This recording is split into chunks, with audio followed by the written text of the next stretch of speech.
Welcome back to JC Motor Garage. So today we're going to be working on the Integra GSR.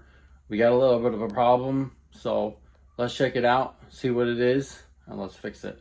So before we get in this video, hit that subscribe button, follow us to 1,000 subscribers. You can follow us on Facebook and Instagram at JC Motor Garage.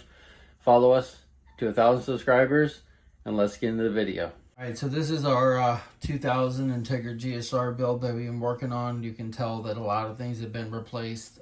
We replaced the power steering, the high pressure line right here that goes to the rack and pinion. We put an oil catch can on it. We put a new power steering pump on it.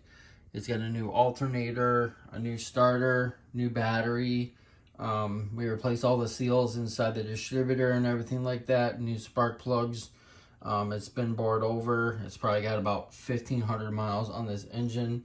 And we noticed the other day, you can see right down there, you see all the fluid right there. Well, that's power steering fluid.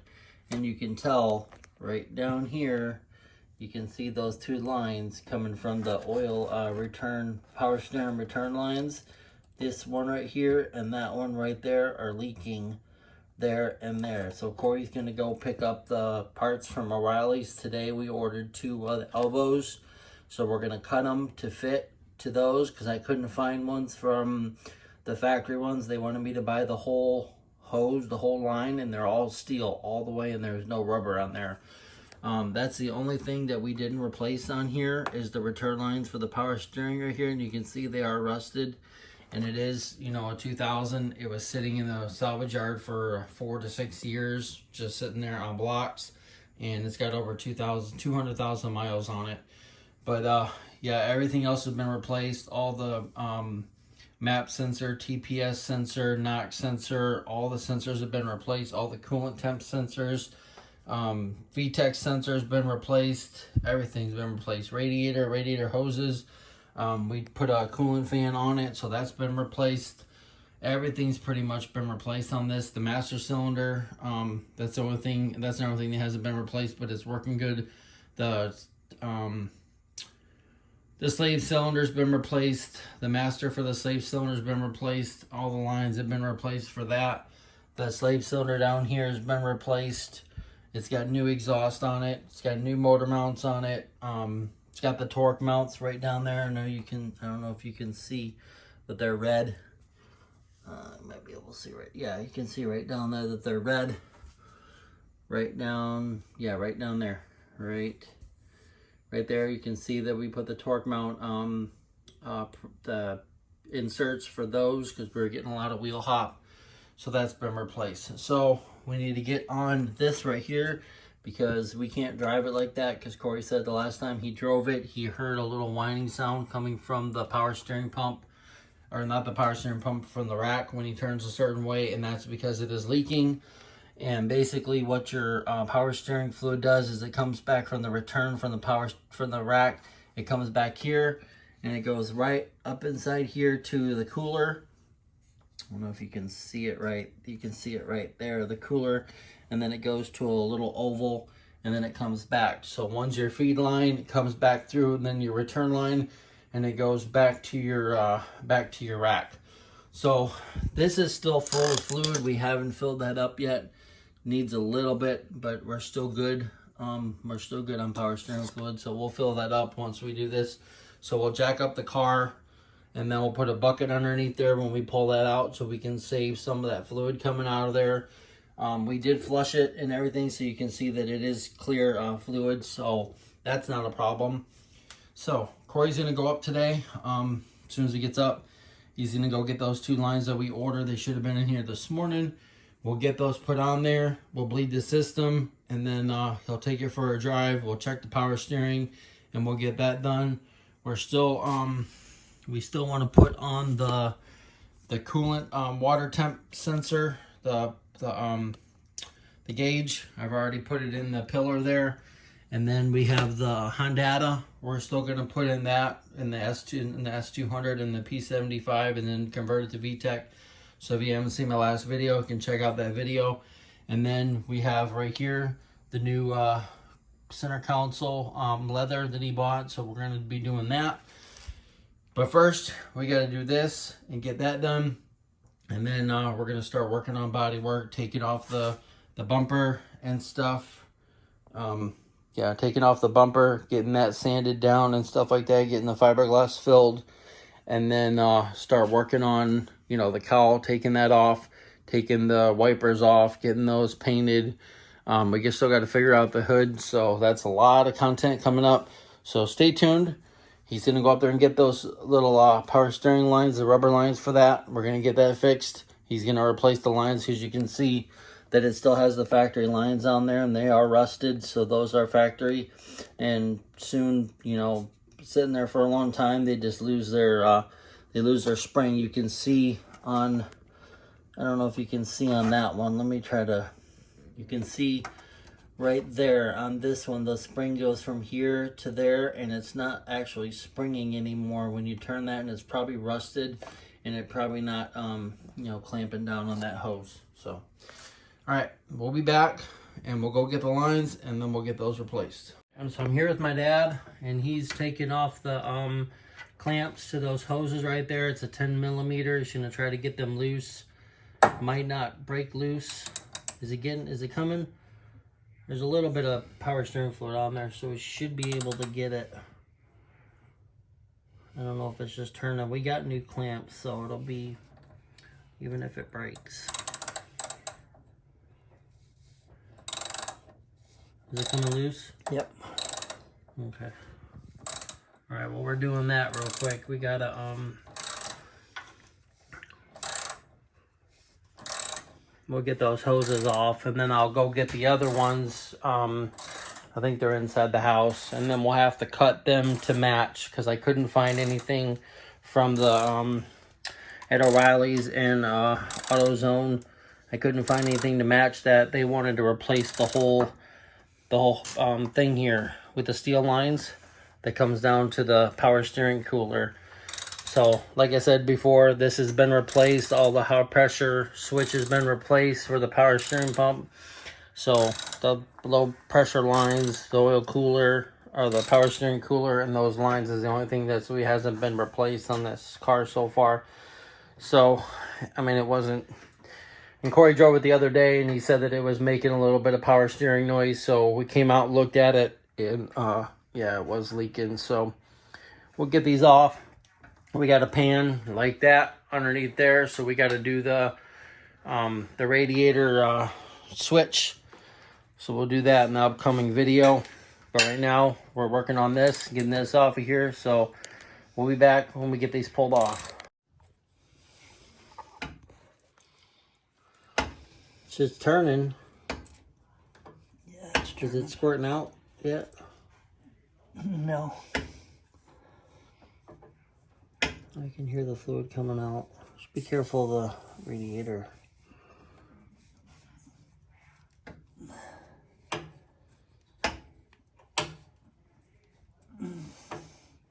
Is it coming down any? No.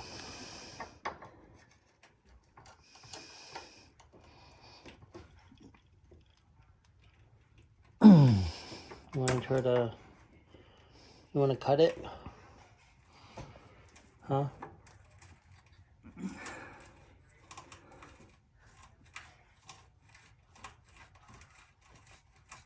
Come on. Come on. No, it's got a little nipple on the end of it. Yeah, probably. It's flared, so.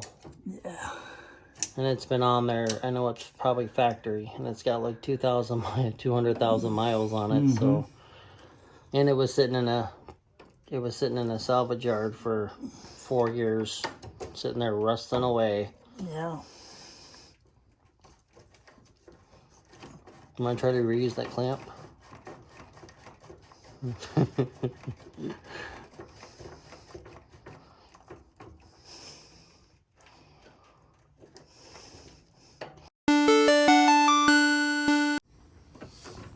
Alright, so we finally got one done right down there. It's actually leaking. You can see right down there that he's got the one loose. You can see it draining. We had to actually pull the little piece right here off of there, so it's one of these kind of clamps. So we're gonna use the other clamps like those ones right here. So we're going to use those kind of clamps on there where it's got the turn thing. And then those are the hoses right here. So we're going to have to cut like a 90, you know, like a 90 from here to probably about here, off of here. And then the other one, the same thing with that one. So if this works, this is the part number for this is import direct power steering hose. You can get them at O'Reilly's, but here's the part number just in case you have this problem on your Integra and it's leaking from the hose and you don't want to replace the whole low pressure line because that's like $190 something. So hopefully this is an easy fix for now just to get us by, because as you can see we're doing a lot more work to the Integra and we got a lot more stuff we need to do right now. So that's least of our worries right now. So hopefully we can get that fixed. My dad's here, he's helping us. So Corey's here for moral support, right? Yep, Corey's cheering Papa on. So all right, so about 30 minutes later, we're still working on it. We're still trying to get the one off. We got the one off the top. It's actually draining right now into the bucket. See the other one's off right there. You can see. Let's get a close up. Yeah, so that one's off right there. You can tell that one's off. That one's got the other clamp on there, so that one should be easy to get off. But that one down here is the factory one that's on there. It's got that screw little thing, and it's rusted on there. So my dad's having a hard time trying to get that one off there. You just got to get that clamp off there, because you see the little flange on the power steering, right? Let's see, right there. You can see that it's got the little flange on there, and the thing won't come off like that. We had to actually cut the other hose off. So my dad's having a little trouble trying to get that off, but we're getting it. It's almost off, and then we'll cut that off. We'll let that drain, and then we'll get the other one off, and then we'll let all that fluid drain out because we didn't flush out the power steer, the rack. So that's all the fluid from the rack and pinion. So that'll be good to get that out of there. We're putting fresh new fluid in there. We'll get that all done. So the radiator's been flushed out. Heater core's been flushed out already. So that's been done. New brake fluid, new power steering fluid. So that's all been flushed. So this is the only thing that we really need. Transmission's been flushed out. And when we took it out of there, we flushed it out, drained it all out of there, put new transmission fluid. So that's the only fluid that really needs to be replaced, and all the fluids will be replaced through the whole car. So after working on it for a long time, we got a lot drained right down there in the bucket, but you can see that we got the top one done, but the bottom one, we couldn't really get to it. It's really hard to get to because it's one of those factory hoses. I don't know if you can see. I'll try to see if you can see it right down there. You can see that there's a factory clamp on there. So I think the easiest way to get that off of there and get those out is to take off the bumper. And when we take off the bumper, we're going to get a power steering cooler. So we're going to upgrade the power steering cooler to ones that have the little fins like the radiator, and I think that will help out with that. So I think that's the next thing we're going to do. So Corey's going to pull the bumper off, and while we have the bumper off, we're going to sand it down and fix all the spots on it and get it sanded down and get it primed, and then we'll put it back on. But I think that's the best way we're going to be able to get to that, because it's really hard to get down there. In that little spot right down there, you can see those two hoses, and those are the two hoses that need to be replaced, and the clamps. So we're going to do that, because the factory one just has the they go to the rubber, and then it goes like this, and it's just a little circle, like a little oval piece, and it just comes back and it just returns. So the air comes through the bottom right here, which cools just like the radiator, it cools the power steering. But I think with the one upgraded one, and I'll show you a picture of it. I'll show you a picture of it right now, what we're gonna get, and then we'll go get that. They have it in stock at O'Reilly's. It's like $21 with my discount, so it's not bad. And I think that'll upgrade the power steering cooler, so the power steering fluid will be cooler. And now we can flush out the we'll flush out the rack on this, the power steering rack, and get all that old fluid out of there. So that's mostly the old fluid out of the rack and out of this line here. So I think we'll be good, and then we'll flush it out, and then we'll put new fluid in there. So we'll have new fluid, and then we'll have an upgraded power steering cooler. So we'll do that. So let's get this bumper off, and then we'll look and see what we got. We'll go get it, and then we'll we'll replace it, and then we'll fill it up, and then we'll see the difference between the power steering and see what the color is. You can tell that sometimes when power steering fluid gets warm, you can tell that it kind of burns a little bit, so it changes the color of the power steering fluid, so we'll keep an eye on it. But let's get this bumper off and let's see what we're looking at. All right, well, we had a hard time trying to get that that bumper off, the hose off for the power steering line. It didn't want to come off, so we're gonna have to take off the bumper, and we're gonna go pick up the power steering cooler. We're gonna have to wait and see in the next video. I wanted to make this one video, but it's giving us a hard time, so we're gonna make this into a 2-part video. So stay tuned for part 2. So if you like this video, please give us a big thumbs up. You can follow us on Facebook and Instagram at JC Motive Garage. And a big thanks to my dad for trying to help us get this off. And follow us to 1,000 subscribers. Hit that subscribe button. And we'll see you next time on JC Motive Garage.